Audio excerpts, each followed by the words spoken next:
नमस्कार दोस्तों, क्या जल्द ही वर्ल्ड वार 3 शुरू होने वाला है? क्योंकि आज दुनिया जिस प्रकार से शांत दिखाई दे रही है वो अंदर ही अंदर सुलगने का काम कर रही है। क्योंकि कभी भी अगर विश्व युद्ध शुरू होते हैं तो पहले टीवी पर या किसी प्रकार के अनाउंस नहीं किए जाते हैं, केवल किसी न किसी प्रकार के संकेत दिए जाते हैं और आज ऐसे संकेत भी दिखाई दे रहे हैं। आज के इस वीडियो में मैं आपको 5 ऐसे बड़े कारण दिखाने वाली हूं जिनकी वजह से आने वाले समय में थर्ड वर्ल्ड वार की शुरुआत हो सकती है। तो शुरुआत करते हैं आज की इस वीडियो की।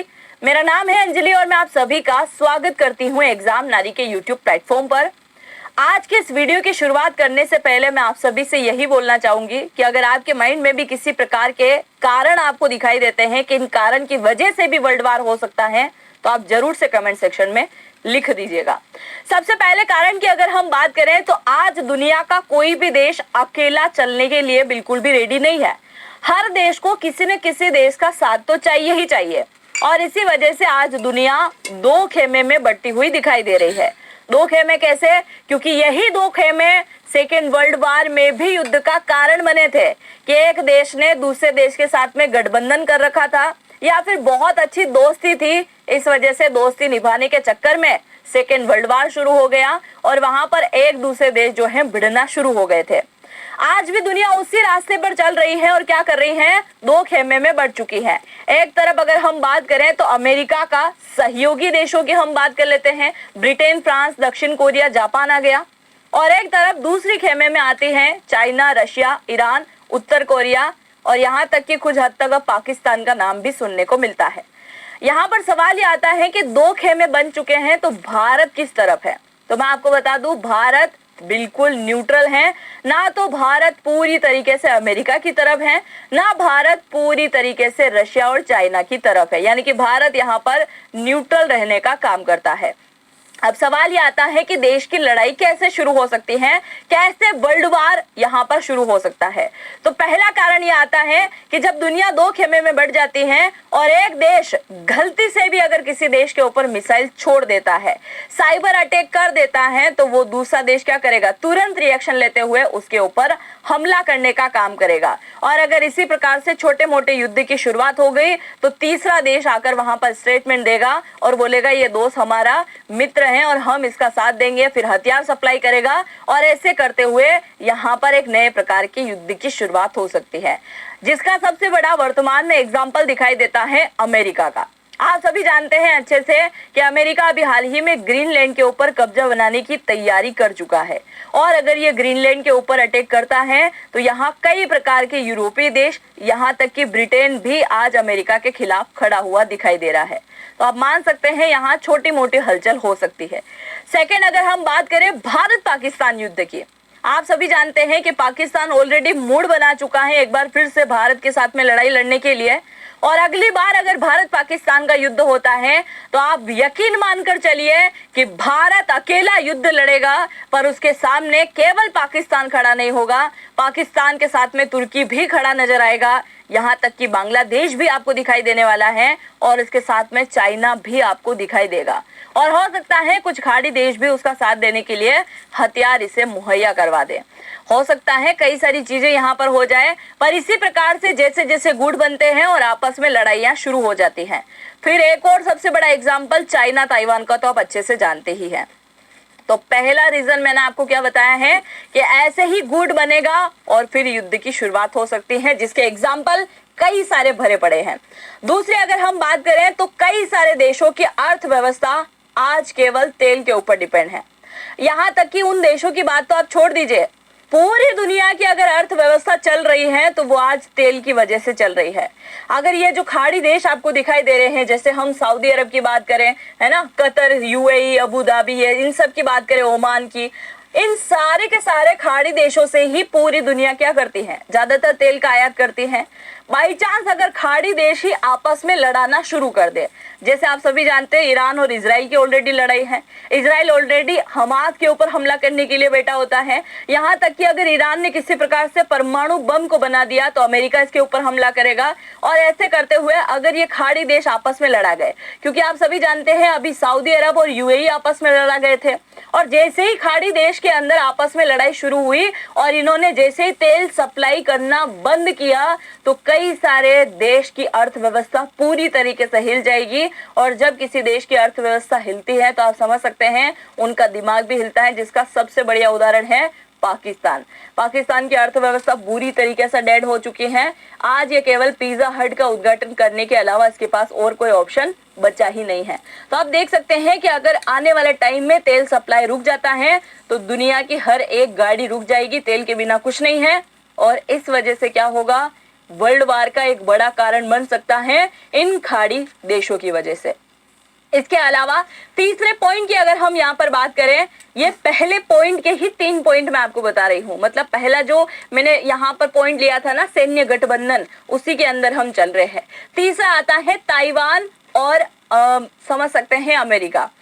ताइवान का बहुत बड़ा समर्थक माना जाता है अमेरिका, और ताइवान को लेने के लिए चाइना ऑलरेडी लक्ष्य बना चुका है कि 2027 से लेकर 2047 तक का चाइना का राष्ट्रीय लक्ष्य है कि 2027 में इस मिशन की स्टार्टिंग की जाएगी और 2047 का जब पन्ना खुलेगा कैलेंडर का तो उसके अंदर लिखा होगा कि ताइवान का भाग जो है अब पूरी तरीके से चाइना के अंदर मिल चुका है और ताइवान अब चाइना से अलग देश नहीं बल्कि चाइना का ही एक हिस्सा है। उसे वो स्टेट बनाओ या कुछ और बना दो।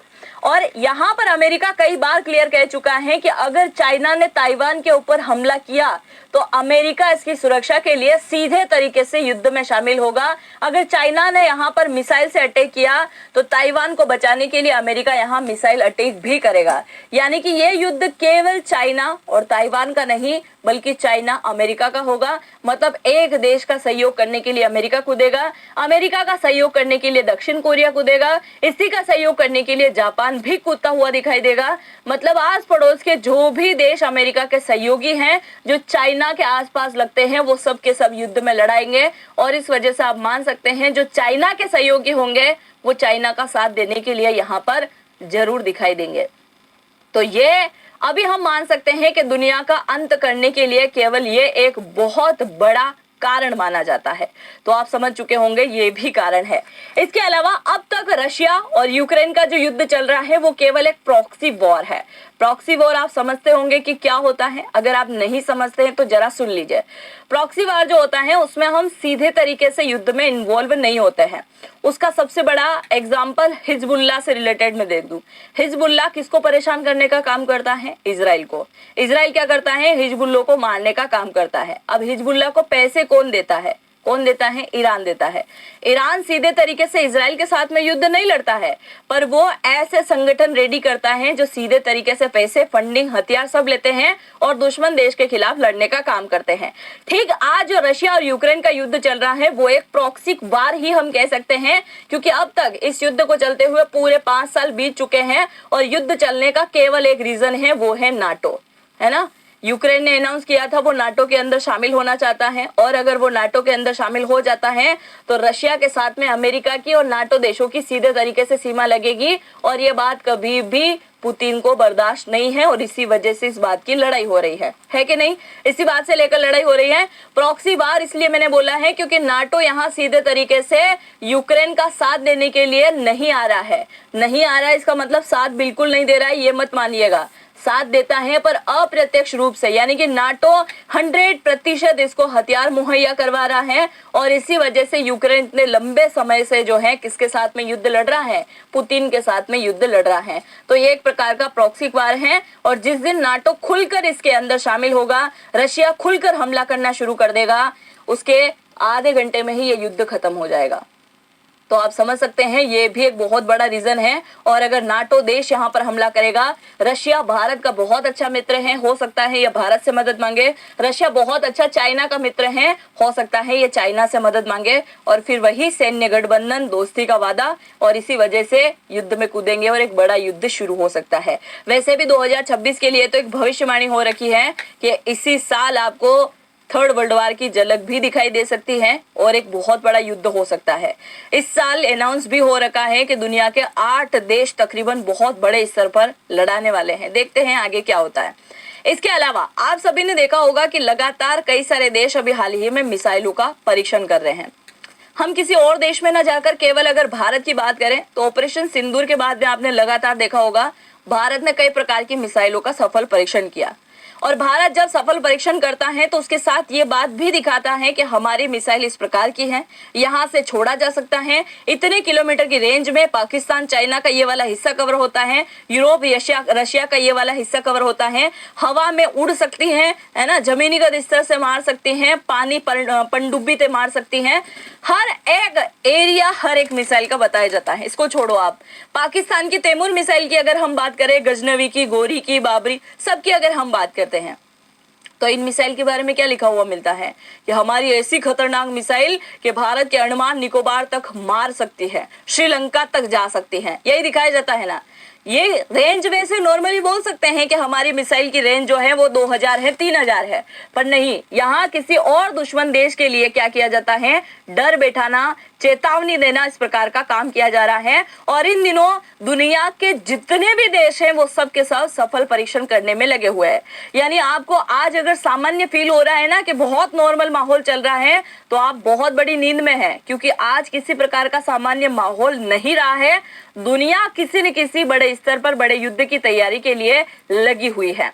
अगर हम मिसाइल की बात करें तो आज मिसाइलों को लेकर भी एक बहुत बड़ा चेन रिएक्शन लगा हुआ है। चेन रिएक्शन कैसे?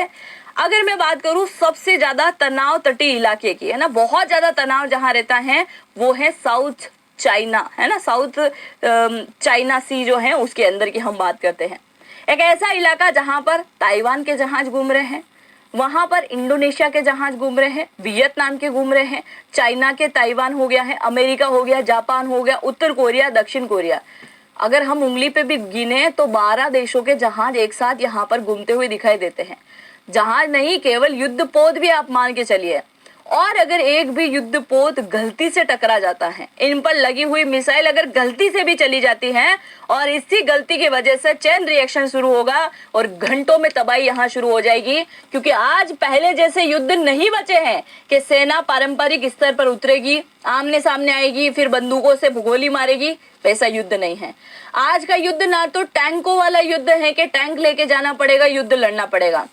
आज का युद्ध चंद घंटों में खत्म होने वाला युद्ध है, क्योंकि हर देशों ने ऐसी ऐसी मिसाइलें बनाई हैं कि आप देखोगे एक मिसाइल छोड़ी 15 देश खत्म, एक मिसाइल छोड़ी 15 शहर खत्म, एक मिसाइल छोड़ी पूरा का पूरा इलाका खत्म। इसलिए हम मान सकते हैं कि दुनिया के हर एक बड़े बड़े शहर को निपटाने के लिए केवल 30 मिनट काफी है। तो आप मान लीजिए कितने बड़े लेवल के हथियार बन चुके हैं। और थर्ड वर्ल्ड वार दुनिया का सबसे खतरनाक वार होगा, क्योंकि सेकेंड वर्ल्ड वार के टाइम पूरी दुनिया में केवल अमेरिका के पास में क्या था, परमाणु था ना।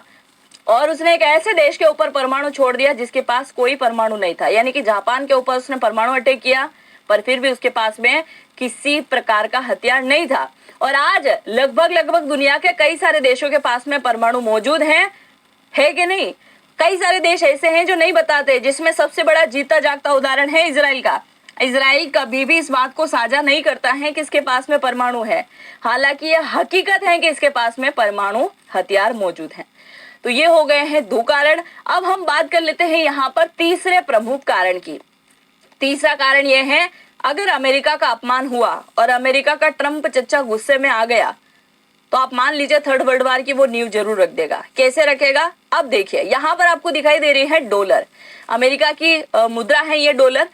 अब दुनिया भर के जो भी व्यापार होते हैं वो डॉलर में होते हैं, और इसी डॉलर से बाहर निकलने की तैयारी में लग चुका है चाइना और रशिया। चाइना रशिया वाले बोलते हैं कि हम डॉलर में बिल्कुल भी जो है व्यापार नहीं करेंगे, इसीलिए ये ब्रिक्स को बहुत ज्यादा महत्व दे रहे हैं। और जब ये डॉलर के अंदर व्यापार नहीं करेंगे, मतलब बड़े देश इससे निकलना शुरू हो जाएंगे, तो कई सारे देश इससे बाहर निकलेंगे। और जब कई सारे देश बाहर निकलेंगे तो अमेरिका ये सीधे तरीके से मान लेगा कि उसकी सत्ता पर सीधे तरीके से हमला हुआ है। क्योंकि आज दुनिया की सबसे ज्यादा मजबूत करेंसी में से अगर एक कोई है तो वो है डॉलर। और यहाँ पर डॉलर पूरी तरीके से गिरता दिखाई देगा अगर चाइना रशिया भी यहाँ से बाहर हो जाते हैं। और इनकी देख में कई सारे देश जो है इससे बाहर होंगे, अमेरिका पूरी तरीके से डेड हो सकता है। और इसी वजह से जैसे इन दोनों ने जिस दिन अनाउंस कर दिया कि हम यहाँ से बाहर निकल रहे हैं, हम आज से डॉलर में किसी प्रकार का व्यापार नहीं करेंगे, आप मान लीजिएगा उसी दिन थर्ड वर्ल्ड वॉर की शुरुआत हो जाएगी। चौथी की अगर हम बात करें तो चौथा रीजन है जो कि दुनिया की चीप फैक्ट्री कहलाता है, जिसे चिप्स फैक्ट्री भी कहते हैं। खाने वाले चिप्स नहीं है ये, चिप जो आपको यहाँ पर दिखाई दे रही है जो कि ज्यादातर गोल्ड कलर की होती है। अब ये चिप क्या है? पूरी दुनिया का तकरीबन 60 से 85% चिप अगर आपको कहीं मिलेगा तो वो मिलेगा ताइवान के अंदर।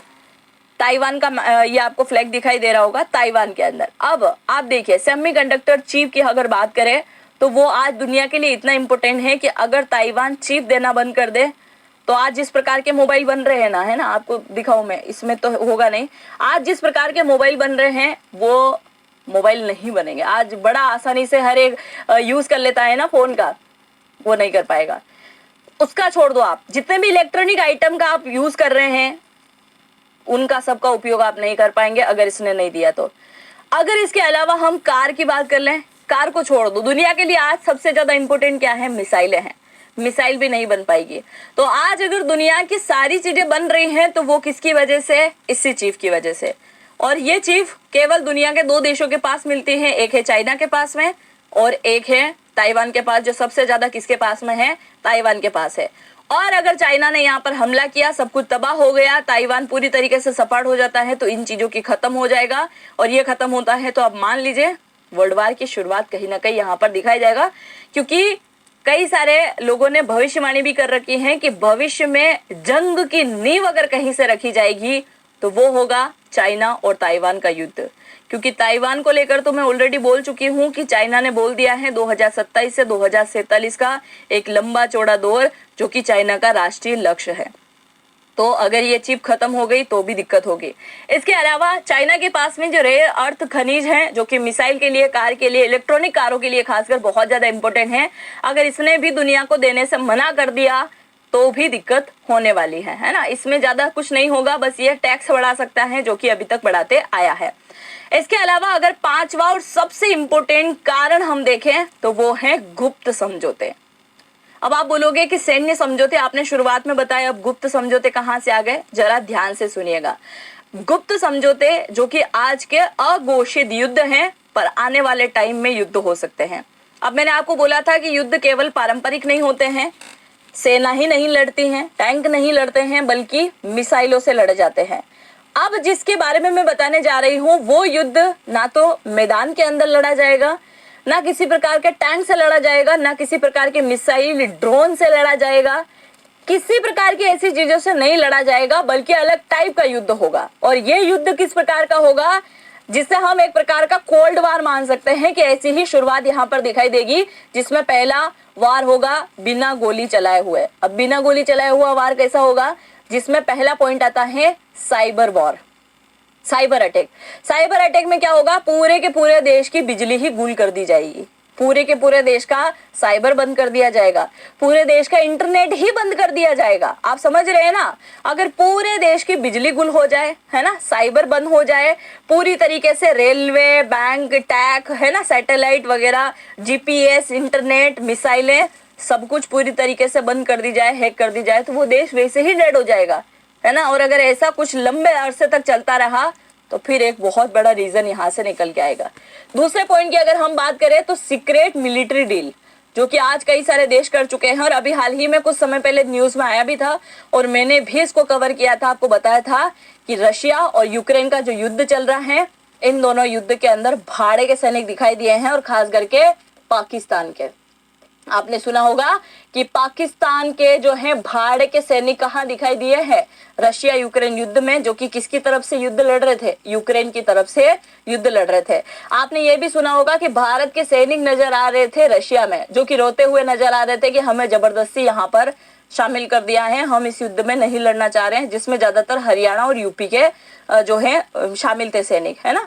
तो आप जरा इस बात को देखिए कि भाड़े के सैनिक लेने का काम भी बहुत ज्यादा होगा, और ये सब कुछ अभी भी गुप्त रूप से चल रहा है। ऐसे नहीं है कि केवल इन दोनों देश ने किया है, आज कई सारे देश हैं जो कि ऐसा गुप्त रूप से कर भी रहे हैं।